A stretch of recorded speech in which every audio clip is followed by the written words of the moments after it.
It's time for the type of energy only Darren McCarty and Neil Rule can give. It's time for Big D Energy, live on Woodward Sports. Join four-time Stanley Cup champion and legendary badass Darren McCarty and the golden voice of Neil Rule, Monday through Friday, 11 a.m. to 1 p.m., as they give their takes on all things Detroit sports. The #1 midday show in Detroit is on. Welcome to Big D Energy. Neil Rule, D-Mac is here, KG, Young Justin, Spencer Raxter, all of you in the Woodward Sports chat thread, jump into there and get your thoughts out there. We are monitoring Twitter as we speak. Martavis Bryant and Noah Brown both cut. Huh. Interesting. Wow, you mean people that we didn't expect to get cut are getting cut? Yeah. That never happens, D-Mac. That's really weird. Wow, in the NFL at least? You never see a non-guaranteed contract. I would take Martavis Bryant, Noah Brown, or Tim Patrick. Any of those guys. Well, they're all out there. Yep. I might be good on Martavius. So to that Everybody point, do you have interest for your team? Like, would you want them to go sniff around for any of those guys? Yes. I would see what's going down. No doubt. Noah Brown in particular. He's probably the most productive one out of the three he just named. I dabble. Yeah. Well, I got to believe that Brad Holmes will do his due diligence. Let's see here. Cap space. Cap space for 2024. Detroit Lions, the fourth most cap space right now. Ooh. So there you go. Almost $10 million. So, do we think that, DPJ, and it's unfortunate, so if he was penciled in, or a lot of us had him penciled in to maybe take a lot of the catches Josh Reynolds did, Yeah. could one of these guys fit that role that he vacated? I think Noah Brown would be the best option, and yes, I think he could fit that role. Yeah. Third most cap space, my bad. $38.5 million of top 51 cap space. Well, That's not I mean, total obligation. You know how they light up the green lights or whatever like this to make so you got the money, Yeah. right? You like the talent. You think you're going to get Yeah. I'm sure you're going to kick the tires. They are monitoring. And if you're a player that just got cut or whatever like that, and the Detroit Lions today come calling, you got to be a little bit excited, don't you? One would think, right? I would think. Depending on what you're about. Like, one would think that they're going to jump in there. They're going to add another player. 100%. They're Yeah. definitely going to grab a wide receiver. Yeah. I would love for it to be Noah Brown. And you don't know that the DPJ move could have been because they knew some of these other guys were going to get cut and Right. they could pivot this way. So that's what good, right? Super Bowl caliber franchises do. Yeah. That's what winners do. Always trying to get better. So stay tuned. No doubt. So there's what it is. But again, we will continue to monitor that stuff. Some of the other cuts, I was a little surprised. The Shane Zylstra cut. That was Yeah. the one was that pretty got surprised. me. He was reliable Tenured. and made big plays. And James Mitchell hasn't been. He's Yeah. dropped passes. He hasn't looked good for a better part of 2 seasons now. So that was the one that got me out of everybody. Yeah, I was surprised by that. What were the streets saying about that one? Same thing, pretty much. Surprising cut. Yeah, the DPJ thing though, like, I don't think it was surprising to a lot of people. Not at all. And again, like, we've talked about this many times, D-Mac. Do we have any former pro athletes in this building? Let me look around. Oh yeah, you. We've talked about this in the past. You've confirmed it. One day you wake up and it's over. And it wasn't over when you went to bed, but when you woke up, it was over. Yeah, as it gets, it's different, I think, in every sport, whatever like that. But, there comes a time. Yeah, and Kenny, I'll always go back to, because you're the one that nailed it. And I'll go back to conversations. What do you watch this exhibition series? Exhibition for? You said, I need to see that production if DPJ is going to be that guy. And I remember flipping on the TV and there was an out pass to him that he got his hand on that didn't catch. That is the difference, right, between being on the team and not being on the team. Not saying that catch, but the ability to make that play. Exactly. And be trusted to make that play. So whoever is in that position, has to make that play. So, and Neil, but you're right. And it's a lot more times than not, you're the last one to realize that. I didn't. I knew the body was done, right? And try to get squeeze the last little bit out of it for the 08-09. But he's a wide receiver. I expect him probably He'll land somewhere. Yeah, he'll land somewhere. I don't know, man. Yeah, he Canada. looked. He struggled. Hey, it did look It as looked far bad. as recession. Yeah. To the means, he did not look good. Because But he's so young still, like. That's true. But I would say that it was even more pressure on him because he was a veteran receiver, because he's done it in this league before, and he just did not look good. He had plenty of opportunities to make plays. Isaiah Williams made the same type of plays he had. They had the same amount of, targets. Where does Noah Brown profile, though? Noah Brown's an outside guy. Yeah. Yeah. You see what I'm saying? Like, I'll tell you know what this is all telling me? For sure, and I'm going to go do this right now at the next break. Yeah. I'm going to take a spin on Khalif Raymond in fantasy. You should. I think I am. I don't think that's a bad play. You can get him late. Yep. Like I last round of the draft. could get him late. now. He's on waivers in my You're league. more seeing it's imperative that he is their third. He's that Josh Reynolds guy. And the slot In dude. the slot. He's the slot dude. And that's not changing. Like, the profile of these guys that are coming out right now are not that. No. Yeah. To me, this is just kind of my interpretation of it. But I do think that people are sleeping on Khalif Raymond. They pay him very well. Mm-hmm. They have a lot of faith in him. And what has this front office? What has this coaching staff? What have they shown you, D-Mac, since the day they walked in the door here? They like their guys. If they like their guys, and if they like their guys are a big part. But here's the thing, Neil. They like their guys, and their guys are good. Yep. And a good part of this team, right? They've proven today, or as it gets better, that even if you're their guy, right, they'll make the tough decision. It's a lot harder to get rid of a guy you like that's great in the locker room, right? Like, you can deal with a lot of the BS, but those guys, and I know Dan Campbell's going through it today because he wears his heart on his sleeve, and he's got to say goodbye to, like, Zylstra, the guys that have been there that helped him. Like, he's the first guy to realize that it's these guys that helped get to this point. Yep. And now I got to say, hey, guys, sorry. It just sucks for him. I think it's a really tough day for him, and my heart goes out to him because the compassion. Everybody wanted the story to work out. I think people are caught up, one, in the story. He was a Michigan hometown kid. It's an Olympic year, too. People are buying into that. Right. They wanted that, and I think people are just too caught up in the big body receiver thing. Like, somebody on the morning show said earlier, like, we got a whole bunch of little guys that can get open. Well, I mean, if it works, it works. I don't think the big body receiver is a, like, dire need. Can we use one? Sure. But they can make it work with what they have now. They can. To me, like, it's pretty apparent, too. You know who they like in that role? Their tight end. Yeah, exactly. Who was one of the best in football. Mm-hmm.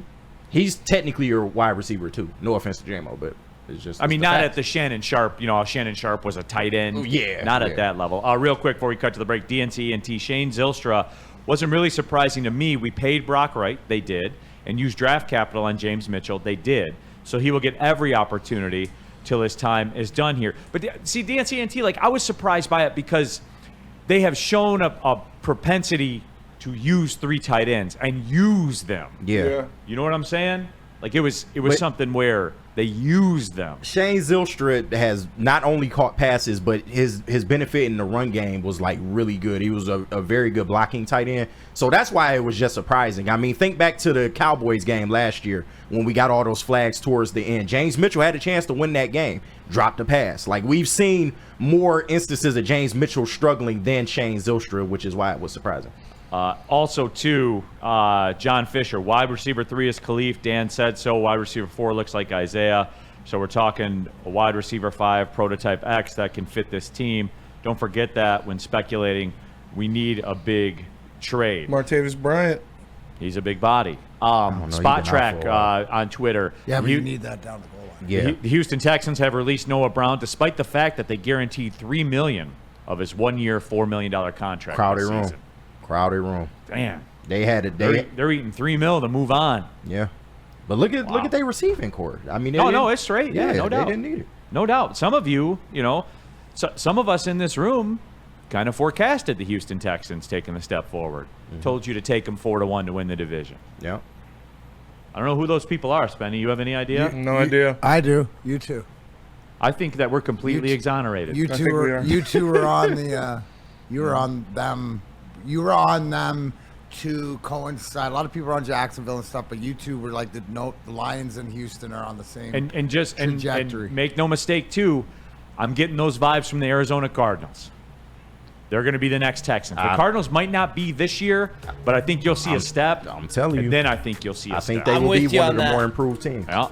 It's a blueprint. Like Yeah. it's a playbook that you do. When I said that, people thought I was scared of the Cardinals. No, but I can see with my eyes what's going on down there. 100%. They believe in their coach. Kyler Murray's actually healthy and playing decent football.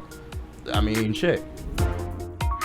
Welcome back to Big D Energy Live on the Woodward Sports Network. I am Flannel Sam, joined by Terry Foster, and we have another special guest, one of the greatest Detroit Lions of all time. Nah, he's not special. It's just Lomas, man. Stop it. Hey, I'm not a legend like you, T-Foss, so when we get Rob Right. Sims and Lomas Brown out, I'm pretty excited. Come on. All right, you can be excited if you want. One of these things is probably a little bit less of a legend than the others, but that's okay. It's obviously T-Foss. I'm kidding, but no. Lomas, thank you so much for joining us today. Hey, thanks for having me.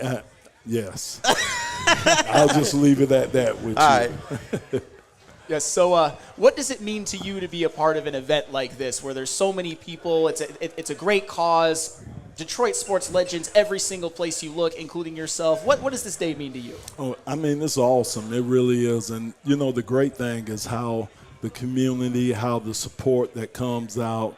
And it's really great to see all the different guys that have flown in, all, like you say, the legends that are here, the dignitaries, the organizations that have supported the Calvin Johnson Foundation for the years. And, I'm not a golfer, so I just go out here. I just ride around, hang out, shake hands, kiss babies. Yeah, oh, yeah. I don't want to shake babies out there. No, So I don't do that. wanna You should be serving drinks out there, man. I should be. Yeah, I might telling run. people jokes. Yeah, absolutely. Now, I think I talked to you about this. I had a conversation about you with Emmanuel Stewart, who is the great boxing. And your name came up, and he said, what makes Lomas Brown so good? I said, you know what? He's a puncher. He's got those long arms, and he's like, punch you and say, get out of here. You ain't getting to my quarterback. He said, if I could work with Lomas Brown and some other dudes, the next great heavyweight champion is an offensive lineman or a left tackle. And I think I brought up to you, said, no, T, I'm not going to fight nobody. Look, man, I'm not trying to get punched in the face, man. At least in football, I got equipment on and I'm protected, man. Those boxers, man, what they go through. And I actually had a neighbor of mine when I was 12 years old, man, took a look at my hands, and he asked my dad, why don't you get him into boxing? And I'm like, man, are you crazy? I'm not trying to go in there and trying to let nobody beat me in the face or the body for 10, 15 rounds. It was 15 rounds back in the day. 15 rounds, no. Oh, man, that's absolutely brutal. So, obviously, you were a part of some incredibly talented offensive lines back in your playing days, but how does this one that the Lions currently have, is this the best offensive line in Detroit Lions history? I think so. It's hard to, it's hard to go against that. And, I thought our line was probably one of the best lines, especially before, the unfortunate injury with Mike Utley and the passing of Eric Andelsack. I thought we had a chance for our line to be compared to Dallas's line. But you have to say that with Penei Sewell and Taylor Decker and, with Frank Ragnow, what those guys have been doing consistently. And that's the key. You have to be consistent with it. You have some lines that come in and they do it for a year or two. These guys as a group, they've been doing it over the last 4 or 5, maybe 6 years. So I like what they've done, and I like what they're going to do for this season, because we all know that's where it starts and stops at, up front with the O&D line. No, that is true. That is the backbone of this team. But you guys, you're part of a group that made the last NFC Championship game, and it never went beyond that. Why not?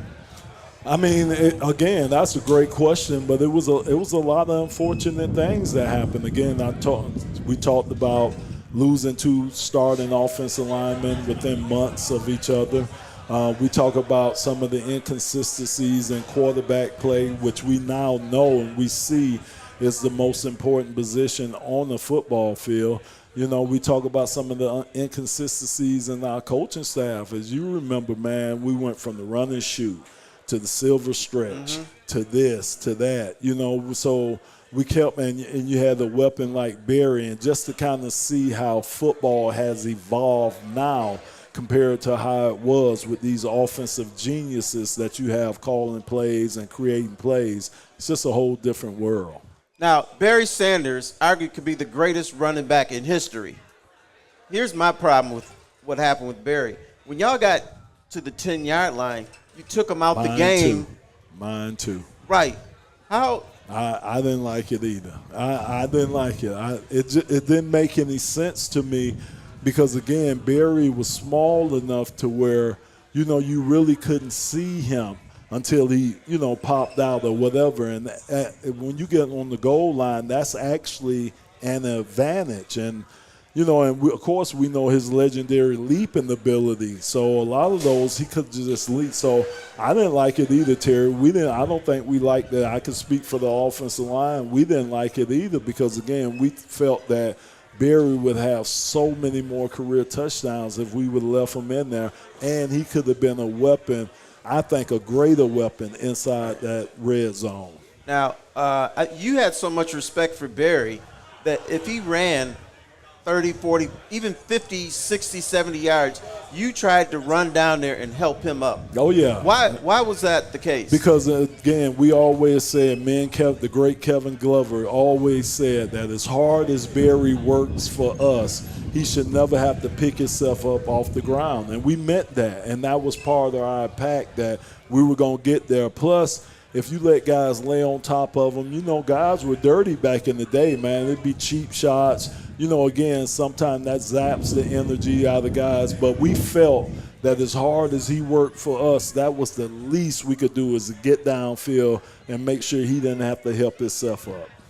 Yes, I love that.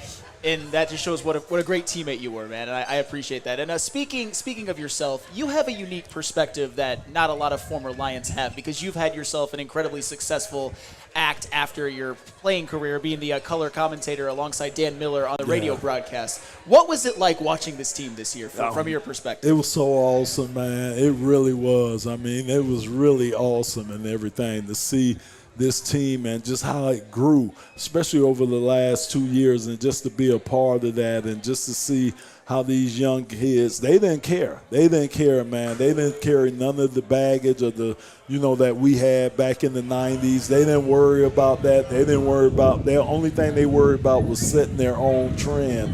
And kudos to Dan Campbell, that whole coaching staff, Brad Holmes, you know, Mike Disner, all the guys, man, that makes this happen, man, because now it's a machine. And that's the one thing, and Terry can attest to this because he dealt with the top office, man, back in the day.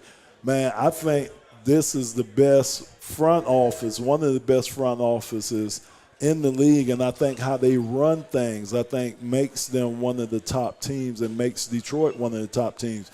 We had great players. We had pretty good coaches. I think their coaching staff is a lot better than ours.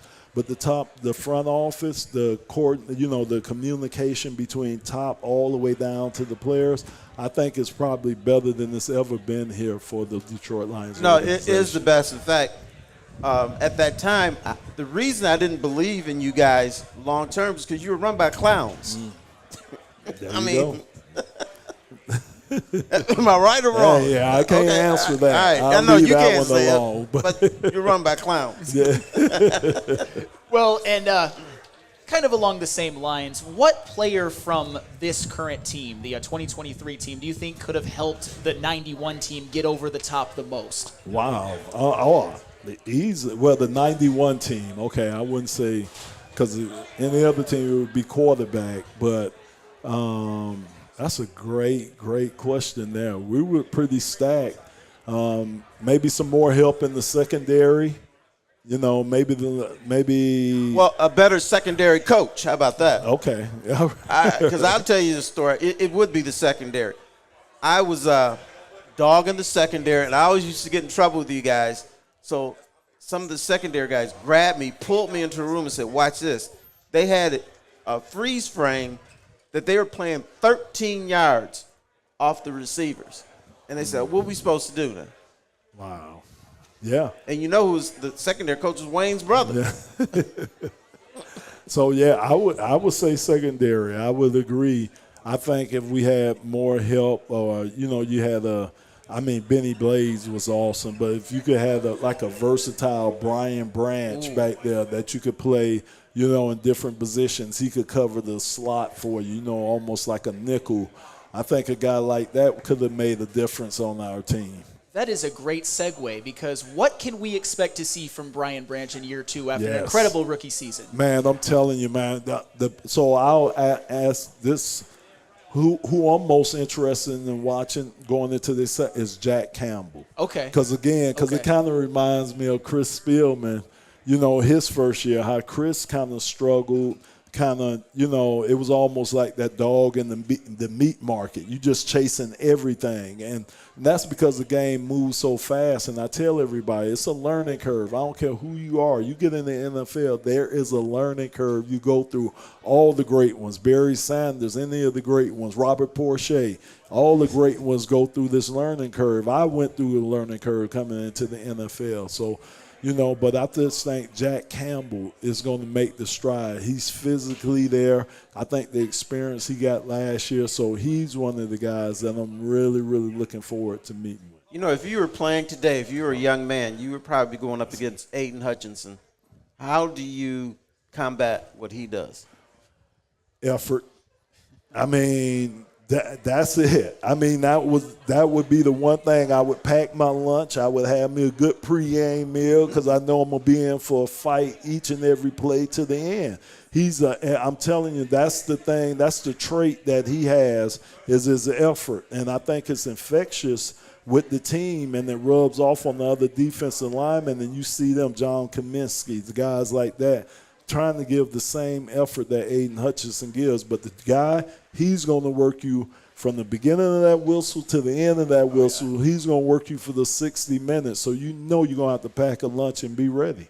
I love that. I'm definitely known as the biggest Aiden Hutchinson slappy on the network, so that definitely is a great tier, and everybody here can attest to that. I wanted to ask you about Giovanni Manu and Christian Mahogany. I want to see that. Yes. I want to see 6'8", 357 in real life. I want to see that in real life, what that looks like a man that size. I just want to see that. That is a big human being, man. So I'm interested in seeing how they're going to play him. Because I even heard some guard, and I'm like, wait a minute. Okay. If he could dip that, had that type of hip flexibility, he would be a killer in there at guard. It's just hard for me to imagine that his hips are that flexible where he could get up under some of these 3 techniques that he would have to block. But if he could, oh, my gosh, that would be an ultimate weapon in there. And actually, you should be in awe because this is the greatest left tackle in Lions history. Oh. We got into the argument about it. Because it's Lou Crickmeyer. Yeah. I said, this dude weigh 180 pounds. Come on. He's not as good as you. Well, actually, that leads me to this. And I know you're a very humble man, Lomas Brown. You're clearly the best left tackle in Lions history. I'm going to say it too. What would, if somehow, some way, a prime Lomas Brown could teleport into this Lions team and play opposite Penei Sewell, are you giving up any sacks the whole season? Oh, my gosh. That would be. You know what? I'm telling you why it would be so fun, because I got a coordinator like Ben Johnson. Ooh. I mean, the dude, man, I would love to play. Thank you. I would love to play for Ben Johnson, man, because I know I'd got me a couple of passes, which in 18 years I didn't get. He probably had the big fella on a reverse or two. Probably a screenplay for the big fella, So I know I would have had something Ben would have worked up for me. Man, so just the creativity, again, that's what I talked about. And Terry knows, with our coaching staff back in the 90s, it just wasn't there, that creativity just, the innovation that you see with how these guys call plays now. It just wasn't there back there for us. So, yes, man, I don't think we give up any sacks. I'm going to go on record to say that. None during the whole season. Bam, I could believe it. Yeah, I wanted to ask you this too. As a former player, as somebody who experienced some success, at least team success, but not quite what we saw last year or what we expect to see from the Lions, is there a part of you that has any wishes that maybe in the early 90s and the mid 90s that the Lions could have been a little bit better of an organization and maybe you would have experienced this kind of team success, or are you just happy? Flannel, he didn't want to win a Super Bowl. Yeah. Come on now, come on. I'm just Come on, saying, what we talking about? It's just a little bit of a conflict because you're the color commentator. I know you're excited, but is there any fear of missing out, or is it just happy for what they have now? No, just happy for them. Because, again, like Terry said, I've gotten to the pinnacle. I was able to win the Super Bowl with Tampa Bay. Yes. I lost the Super Bowl with the Giants, too, so I know what it feels like, to get there twice, and there's nothing like it in the world. So, the first things I thought about when I won my Super Bowl, the guys I thought about were Kevin Glover, Barry Sanders, guys like Herman Moore, guys that didn't get an opportunity to, get a Super Bowl, to go to a Super Bowl. So I thought about that more than anything else. So, man, if the Lions get there, man, I'll feel like I'm part of it by being on the broadcast. But, man, it's something that, man, they've been, 30-something years since the last NFC Championship game till we got there this year. That's crazy, but hopefully they're there for the next 4 or 5 years because I think that window could be open that long. You'll get a ring. You'll get a tiny one, but you'll get a ring. And you know what? I'll take it. Okay. I'll sure take it. You get a ring for losing the Super Bowl?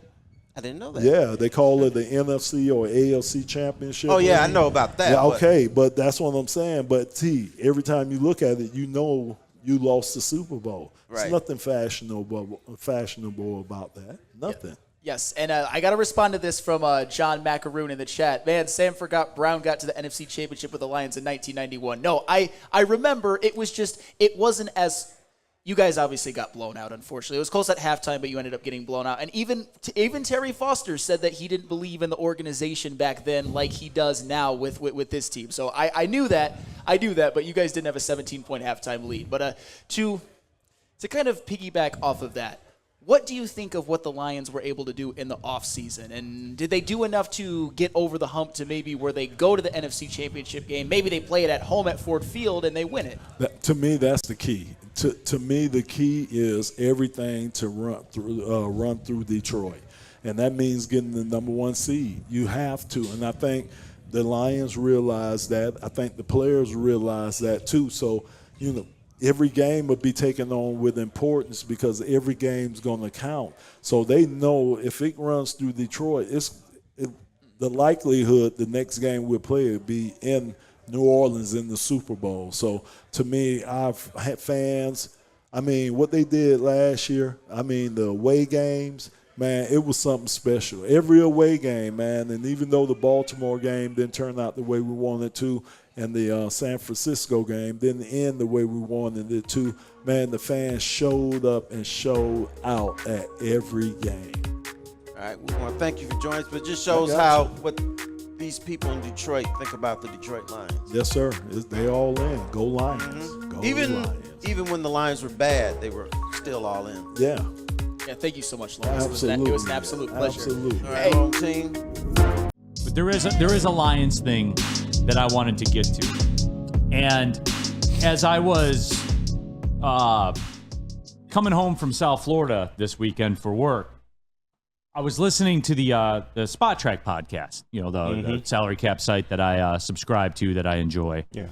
And they got into talking about the Dallas Cowboys situation. And which obviously spins around the Dak Prescott situation, which the sidebar to that is a CeeDee Lamb situation, which the sidebar to that is the Micah Parsons situation. So they have like an order of operations that they have to do. Dak Prescott has them by the balls, essentially. Yes, he does. There is no quarterback on the roster. Crazy. And well, they got Trey Lance. They have no quarterback on the I keep roster. telling you that he don't listen, man. But it's Okay, cool. but anyway. So this is obviously a huge deal, right? Dak Prescott's going to get paid, and he has to. $60 million probably. And my guess is that signing Dak Prescott's your only caveat to signing CeeDee Lamb. Is that fair? That is fair. Yeah. Two people that don't really like each other, but it's fine. But it's your only way forward, right? So since I am aware of that, if I'm Dak Prescott, you know the rest, all right? The moral of the story is this. That's a lot swirling around training camp right now. Is that fair? That is fair. The Green Bay Packers. Jordan Love. Yeah. He must watch the show. He must. Sit out. Get your money. Get your bag. Because what did he say? Get a bag, boy. I'm not practicing until I get a contract because I'm not playing for $12 million. $70 million. No, I'm talking shit. But hopefully it is. Probably 55. Yeah. The discussions I heard were 280 for 5. 5 at 280. Okay. Get your bag, Jordan. So You can get more. And he's going to get it. Yes, he will. He can get more. He's going to get it. He can get more. So there's all that. Who else? There's tons of examples of contracts are Brandon an issue. Ayuk. Brandon Ayuk, that situation. Yep. What are they going to do? He wants to be traded. D-Mac, you know where you don't see any of this shit? Down the road. Here. You don't see any of that around here. Penei Sewell got his money. Amon-Ra got his money. Goff got his money. It never got to this. It never got to this. And for as great as Brad Holmes is at drafting, which he's as good as anybody in the game. I don't think I'm I don't think I'm being absurd when I say that. That's fair. He's as good at drafting as anybody in the game. But D-Mac, how does he run things? Apparently he's elite at that. Why everywhere else are there all these big issues that you hear and guys aren't going to practice and I'm not going to do this and I'm holding out for that? Why everywhere else is there issues except here in Detroit? Which goes to show you why things are different too. Why it's not your same old, SOL and all this other stuff. And to your point, you said earlier in the open when we were going to talk about this, how bricked up. This should start getting. This is everything you want to hear as guys are going to training camp. All you want to. Your football team or any of your sports teams are doing great. When all you got to worry about is, hey, I hope nobody gets injured. Mm-hmm. Right? Not contracts, not this. I hope he's well. This and that. They've solidified that. Now they can go to work. Everybody in that. Would you say that? And I'm sure there's other ones around the league, but as far as in a facility, going into training camp and stuff like this, the Lions facility in Allen Park, they are the most comfortable with everybody underneath that umbrella. Everybody's happy. Everybody feels appreciated, feels seen. They know the job to do. Go out and do your own job. How long have we heard that, right, for the past 3 years? Right? Them preaching that. Well, going and doing your job also means is that we're going to do our job and get the books right. Which is a big part. So you don't have any of this. All they're doing is working now. There's no scuttlebutt behind the scenes. No guys talking. Wonder if he's going to be here. Wonder if that going to need his money. No, it's work, business. That's even more so. And then you should take pride. Take pride, and that's next level stuff. Stuff we weren't used to, but we are getting used to. And this is the way this regime operates. And that, D-Mac, gives me more confidence than I had before, which is weird, right? How does a non-football thing, how does what's going on other places give you more confidence in the Lions without any extra player additions, coach, anything? I'll explain it this way, because they don't deal with that bullshit. And you can relate to this because you were fostered in an environment like this as well. When it was business and people got their money and everyone took their turns, no one was holding anybody up. Everybody just did their deal. Penei Sewell, Goff, St. Brown, they sign their deals. They keep it pushing. We go to work. What do you got, KG? Did the Lions do the zipper method? They absolutely did. Sorry, I just had to get that one off. They absolutely did. They were professional about it. There were no hurt feelings. There were no egos from pickup truck guy. One guy merged, one guy went. Sewell emerged, Goff went. Everybody just let each other in, and it was away they went. It wasn't about you. It wasn't about you being disrespected. It wasn't about your big bad pickup truck. It wasn't about any of that, D-Mac. They're about business. And D-Mac, I'm as confident in this team now, more so than I was a week ago. For real. Well, yeah, for real. It just solidifies in the back end. Talent is one thing, and yes, on the field, but when you don't have to worry about these conversations, right? You don't have to worry. I mean, I guess it's like being in a relationship where you're always thinking that the other party is, looking elsewhere, looking grass is greener, or maybe they're a cheater pumpkin eater. You know what I'm saying? Yeah. Then you got to worry about that as far as what you're solidified in any relationship. That's what it is. That's a happy, right? As far as we know, and it doesn't mean there isn't issues inside the family, but it doesn't get out from the outside. Somebody said it looks like from the outside, Lions management has all locked up. That's all it needs to be. We don't need to know the little family issues about who's pissed off at who and mad at that, because that goes on, and that's healthy too. How do I know? Because I lived in a culture, and it's not always hunky-dory, but the thing is, we're all towards the same goal. And everybody, and there's an appreciation all through that your hard work and whatever you do for this team is appreciated, right? You look at one of the most valuable guys on this team for what he does, the little things, and it's Jalen Reeves-Maben. But he's also compensated, and I guarantee if you ask him, he owns his role as if he's got to get in there as a linebacker or it's just special teams, right? So that's what's so important. Khalif Raymond's another one. These are like guys you need that are all bought in. Not your big stars, and your stars are taken care of. So they're happy too. I know, we love talking about the offense and the defense and how much better it's going to get, but D-Mac, we got some special teams demons on this team. We Like do. Jalen Reeves-Maben, CJ Moore, Talk about it. Malcolm Rodriguez. You bring in Vaki to put out there with him. And you missed the best one. You missed your best Jack Fox. Yeah. You got Jack. We always forget what a weapon this guy is, right? As a punter. Now we the one thing that we haven't sort of shied around here has been the kicking game. You look at what's going on in the kicking game too, from whatever the kid from the Panthers or you nailed it too. Jeff Bates. The special teams is an asset for this team turning into it with guys like your name. And why Spenny, you nailed it, because they own, Malcolm's another guy, owns his role, right? And when Malcolm Rodriguez is a backup linebacker and a special teams assassin, how good's your team? Yep. And through all of it, and Woodward Sports chat thread here, DNC ENT, because all our big pieces contracts haven't come yet. We just got through our first wave of them. Aleem will fall victim to this same thing. And people are talking about that. He'll get tagged, become disgruntled, and hit the market. And DNCNT, I'm not saying guys won't hit the market. What I'm saying is, here's the vibe I get. And this is why I do believe that this team will win a Super Bowl during their run. Honest to God, I believe that as I look into this camera right now. And the reason I believe that is, sure, there are going to be guys like that happen. But from what we saw this offseason, what we see when we look around the league, and when I talk to this guy right here to the left of me, the room, D-Mac, will not allow it.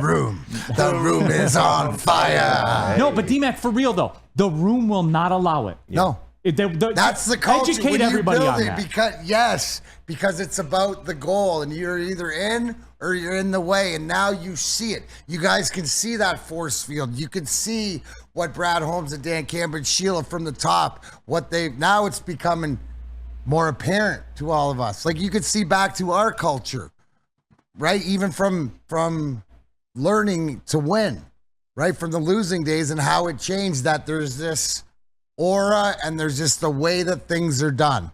It's the mil spec, the military spectrum. Yeah. It's done this way by everybody, A, B, C, D, no questions asked. And that's it, man. So I'm all the way in, and I laugh. The Dallas Cowboys are so comical to me. Their whole setup is comical. Yeah. Look at their owner. Though. Dak Prescott is holding them hostage right now. You know what it is? That's America's comedy team. Whereas the Lions are turning into, like, it's like Yellowstone versus Family Guy. Yeah. You know what I'm saying? Like Dallas is Family Guy, or, you know, Beavis and Butthead, whatever you want, where the Lions are turning into more Yellowstone. Hell yeah. You know? I mean, there you go. Dan Campbell's rip. Hell yeah. Lead for the Brad Holmes is John Dutton. There it is. No, but again, though, D-Mac, like, it's just, I get that sense. And Penei Sewell and Jared Goff, and you were the first on this, and you actually opened my eyes to this, and this was a year and a half ago, about the Jared Goff thing.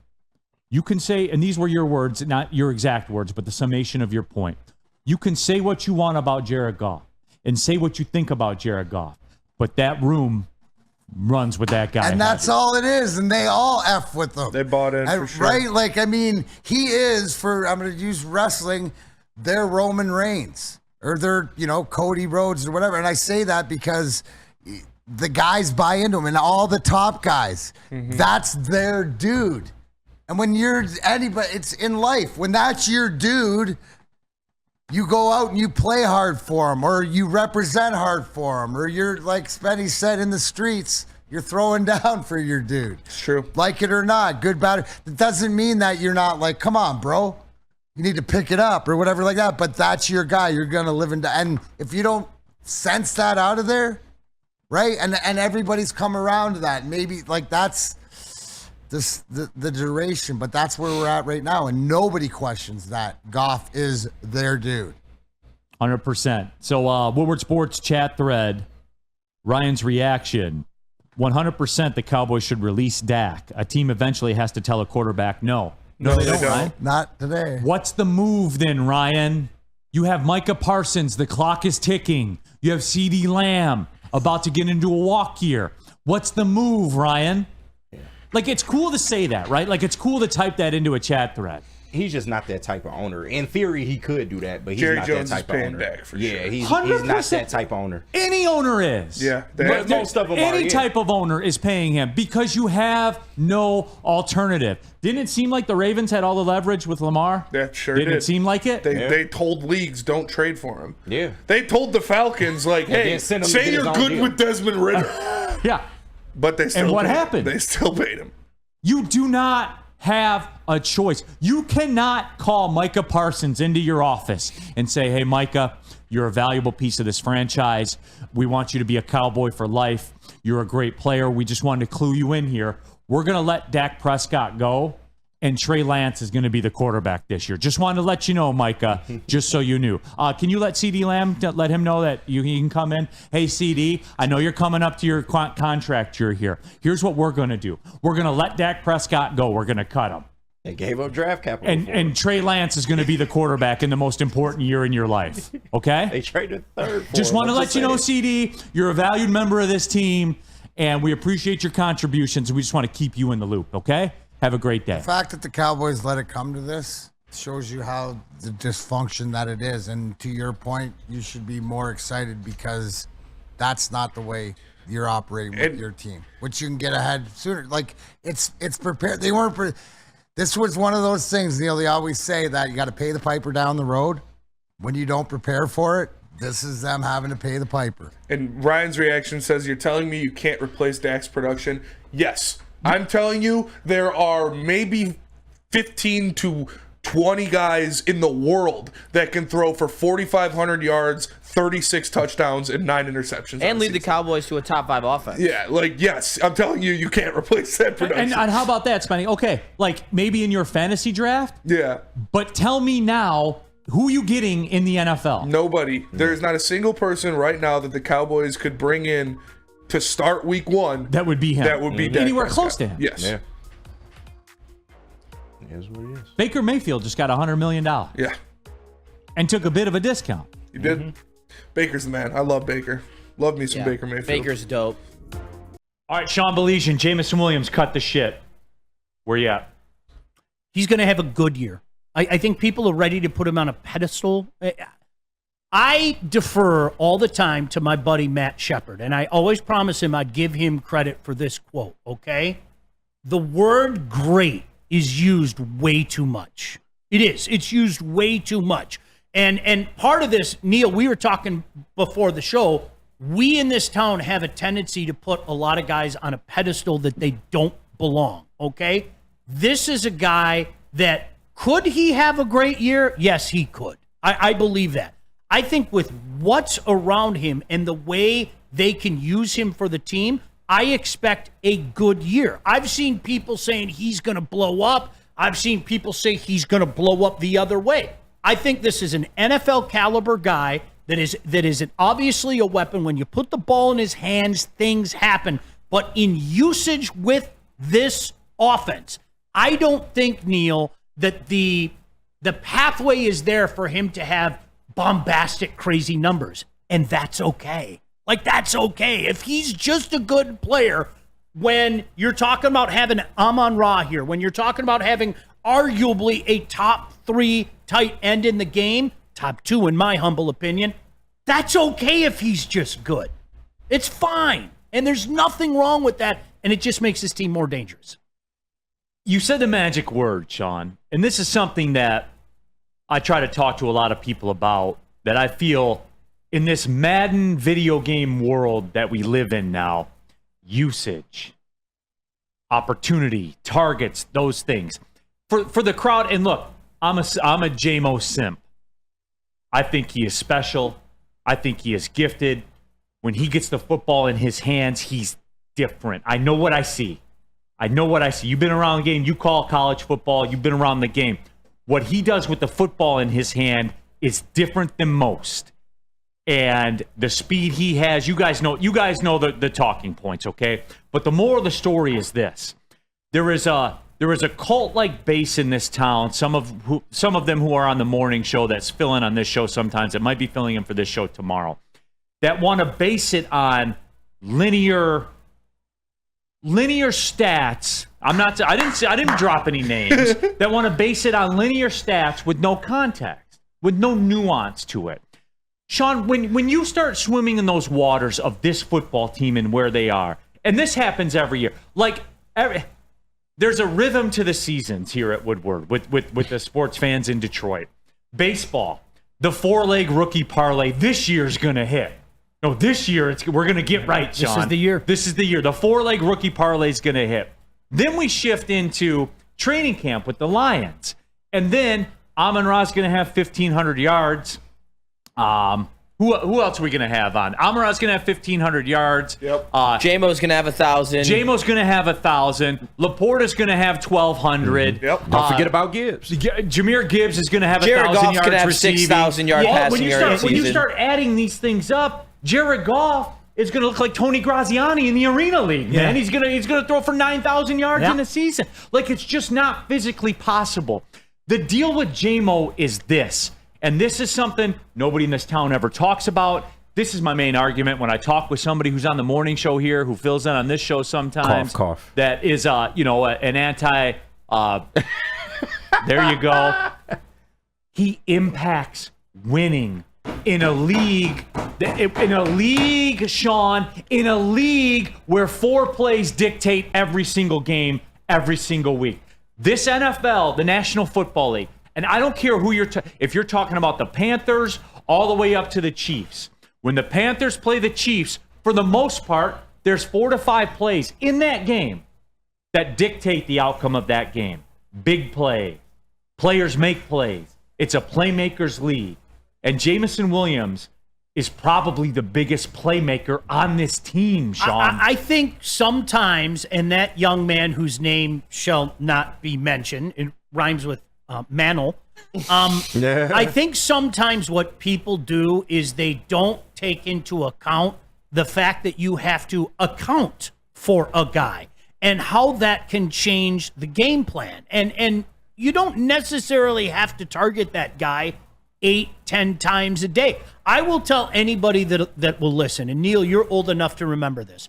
There was a guy by the name of Deion Sanders. Yeah, that same Deion Sanders that coaches at Colorado.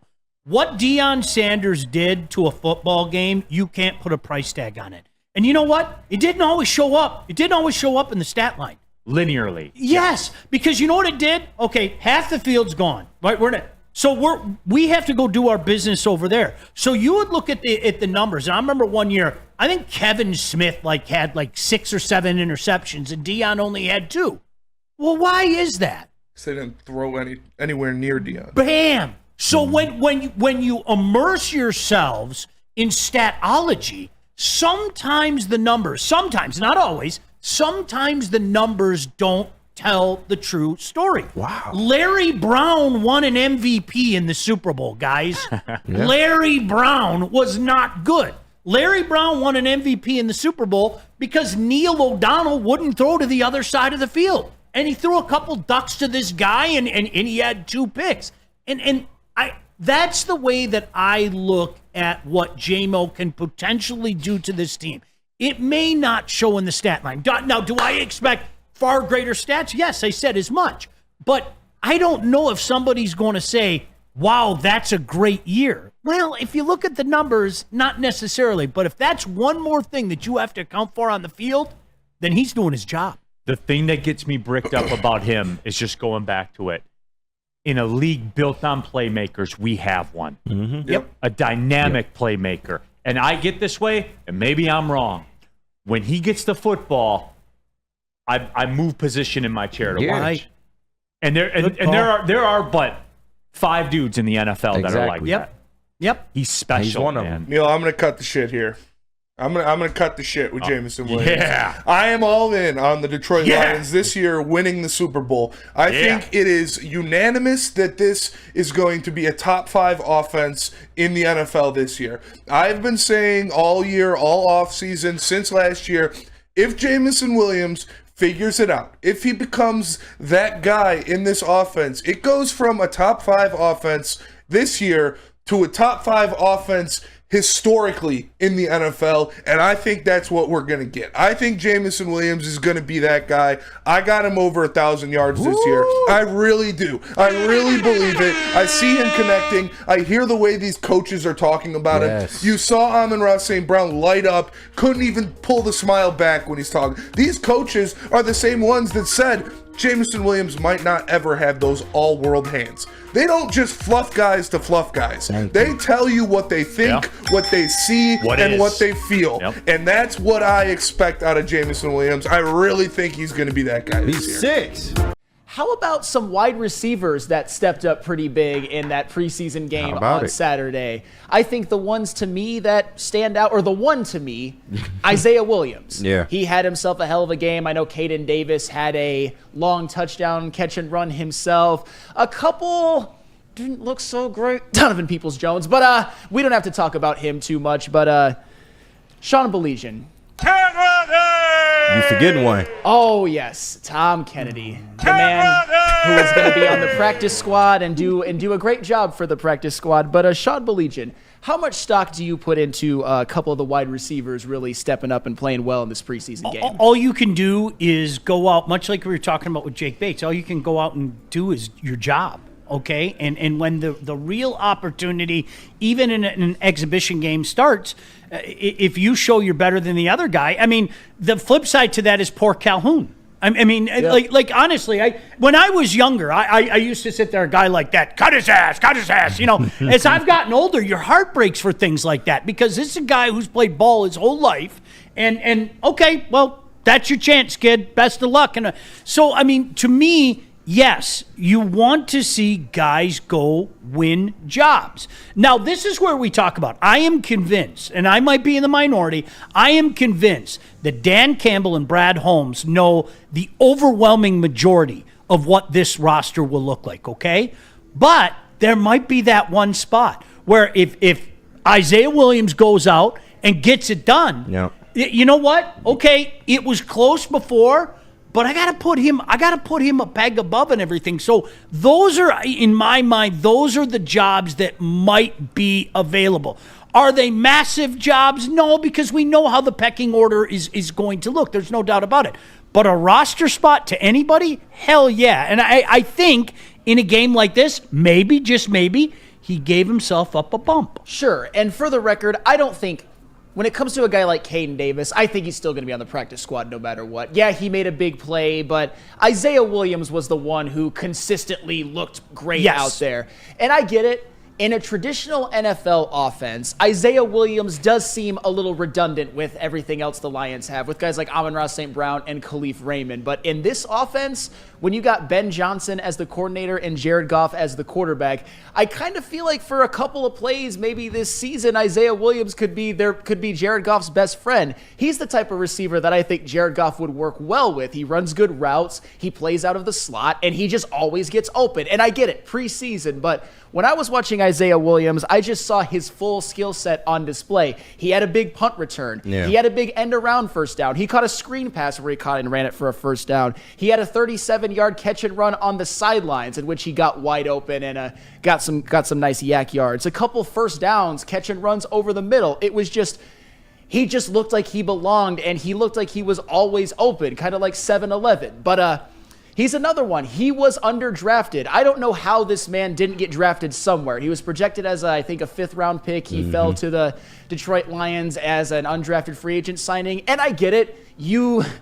Undrafted free agents aren't somebody who you really expect to contribute to this team. But just look at him stepping up versus what you see out of somebody like Donovan Peoples-Jones, who just, that man ain't separating worth a damn. He looks terrible out there. I hate to be a prick because I was rooting for that man. We were rooting for you, or I was rooting for you. But when you watch Isaiah Williams out there and how he fits in this offense and how I think he's going to work with Jared Goff, how could you not look at that and be like, this MFer's going to make the team? I'd love to hear you say that. I don't give a damn what your pedigree is. I don't give a damn if you're taken in the 5th round, the 7th round, or an undrafted free agent. If you're going there and putting it on tape, there's that term again, the way that he is, and I thought your assessment was spot on.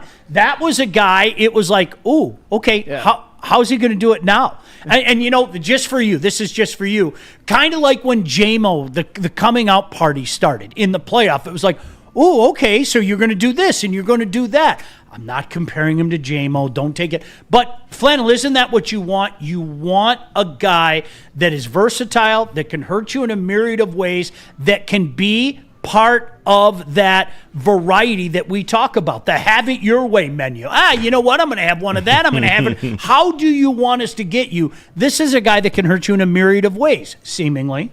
Yes, and I see this in the chat, and I love to see it. And this is from Tony D, because we talk about there being an abundance of those slot type of receivers, those are smaller ones. Tony D, big body receiver equals tight end. Sam Laporta. And I get it, Sam Laporta is not going to be one to necessarily stretch the field, although he did it a couple of times last year. But in this offense, with Ben Johnson, with Jared Goff, do you really need that big body receiver? You'd like to have it. Like, honestly, I'm looking at the wide receiver core and kind of thinking I would like for it to be Amon-Ra, Laporta, Josh Reynolds, J-Mo, Khalif, and Isaiah Williams. I'm looking at that being like, damn, that would be nice, although Josh Reynolds, we all know, is no longer here. But I'm looking at guys like Donovan Peoples-Jones. I'm looking at guys like Darius Fountain, and I'm just not seeing damn near anything in these preseason games. And I know Darius Fountain has been a practice warrior, but Isaiah Williams, he to me has stood out on this offense more than damn near anybody. Probably him or Sione Vaki are the preseason preseason MVPs for this offense, and you love to see it. It might have been one of Brad Holmes's next masterclasses. KG, how are you feeling about the wide receivers stepping up like Isaiah Williams? I mean, Isaiah Williams for the second straight preseason game led the team in receptions, 71 yards on 4 targets, 6 catches. So, 6 targets, 4 catches. But, it just seems like it's over with the DPJ project. And to your point, Isaiah Williams, somebody that was doing it at Illinois, he's showing you he can do it at the NFL level, man. And I do want to preference that most of DPJ's reps came with Nate Sudfeld at quarterback, but he has just not done anything to really, warrant him getting the number 3 or number 4 job at this point, man. And I don't want to say he's done in his career. Maybe it just didn't work out here, but You want guys that are just going to step up and take what they want, man. And Isaiah Williams is taking this job right now. Like you said, I don't care about the pedigree. I don't care about where you've been. Whoever is going to come in and work the hardest and win this job, that's who should get the job. It would have been nice to have a big body receiver, but we can supplement that in other ways, especially in a Ben Johnson offense. So not necessarily worried about that. But yeah, it's just unfortunate for DPJ because I think this project is over now. And luckily they didn't spend a lot of money on him when they re-signed him. In a perfect world, one of the 6'2", 6'3" guys would have stepped up. You know, I mean, That's what they wanted. Fountain, Smith, Green, you know, one of those guys would have said, me. It's all about me. But listen, I think when you're in the National Football League, your pedigree is going to take you a little bit.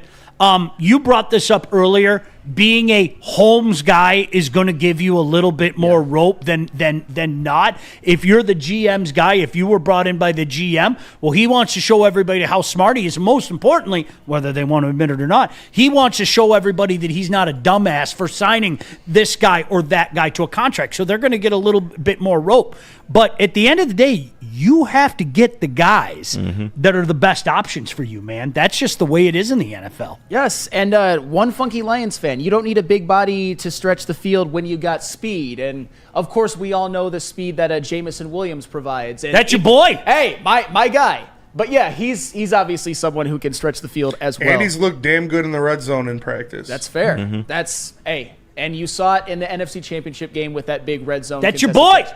Hey. It's certainly not, but he could become my boy because I am getting a jersey of his if he has over 1,000 receiving yards. That's a deal I made, and I'm going to be a man of my word, and I hope it happens. And the thing, too, because I hear the whole, Donovan Peoples-Jones had Nate Sudfeld to throw the ball to him, and I understand that. I understand that completely. And I remember Darius Fountain, one of Hendon Hooker's bad throws, Darius Fountain was running wide open, and Hendon Hooker just missed him. However, and I'm going to leave this to Donovan Peoples-Jones specifically, when I see him getting targeted, when I see him on the field, I don't see a ton of separation.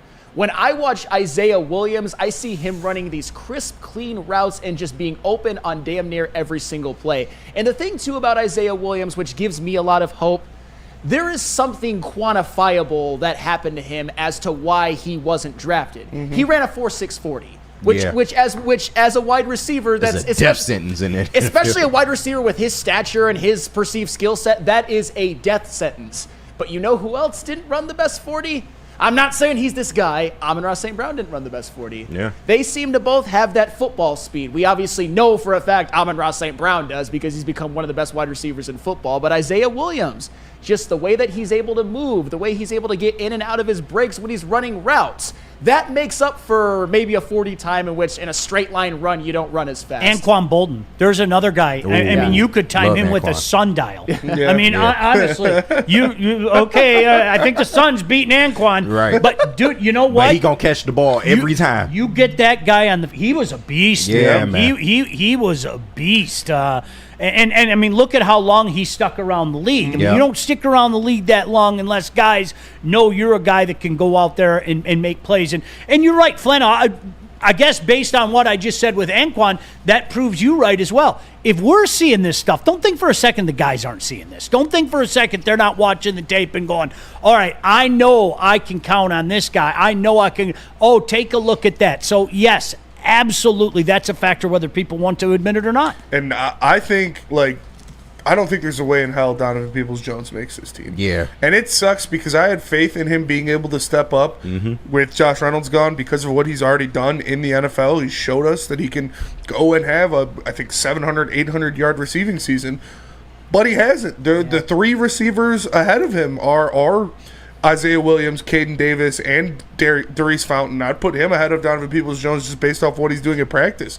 Because it's not like Donovan Peoples-Jones has done anything to write home about. Yeah. And another thing about Isaiah Williams, I know Flannel will hate this, but he played quarterback in college. So we know how freaky Ben Johnson likes to get.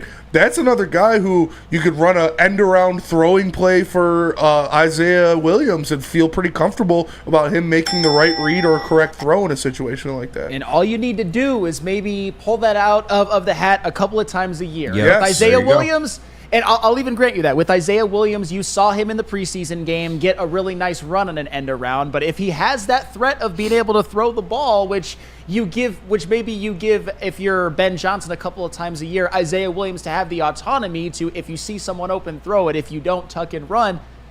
If he's Isaiah Williams, he's an undrafted rookie. That's all you really want from him, are just a couple of big plays a year. And I think that he is somebody that can do that. And it's just, you know it when you see it. And I get it. I'm more of a numbers guy than like an eye test guy. But in the preseason, that's where preseason is sometimes hard for me, because all you really can go off of is the eye test. But even for somebody like me, Isaiah Williams just basically glue off the screen. He didn't just flash. He was the best. He looked like the best player on the entire offense for the last couple of games. And it was evident to pretty much anybody who was watching. You know, and to your point, you don't even have to run that play. I mean, just show it one time. Yep. Show it one time. And then you can line up in that formation and do a myriad of things. And the defense is left sitting there going, okay, ball, you know, thinking that, you know, you might run that, and then you run completely something different. And I think that's something that Ben Johnson, that's kind of how he's made his name, is that unpredictability. And you think they're going to run one thing when they're set up in this set, and they do something different. So that's just another piece that you can throw out there at an opportune time. Yes, and as far as Donovan Peoples-Jones goes, R.I.P. I was rooting for that man. If we were doing R.I.P. Tuesdays, I would put him in the coffin. There's, hey, a little impromptu. There is no excuse for him looking this bad. Honestly, there was no excuse for him being so much of a non-factor even last year. And I get it, new offense and all of that, but he did nothing. Yeah. He had 5 catches the entire time that he was there, and he didn't do jack dick in Cleveland as well at the beginning of the season. And he was somebody I was calling for a breakout. Maybe he's just done. It's just when you're as talented as he is, and it's going to happen, you're going to lose your job to Tom Kennedy and Caden Davis and an undrafted free agent rookie. And Darius Fountain, a guy who had 2 catches his entire career and has been a journeyman. When you're more talented than all of them, it's funny how it goes, but DPJ, R.I.P. Yep. Tough business, man. Tough business, even though he is a fine Michigan man.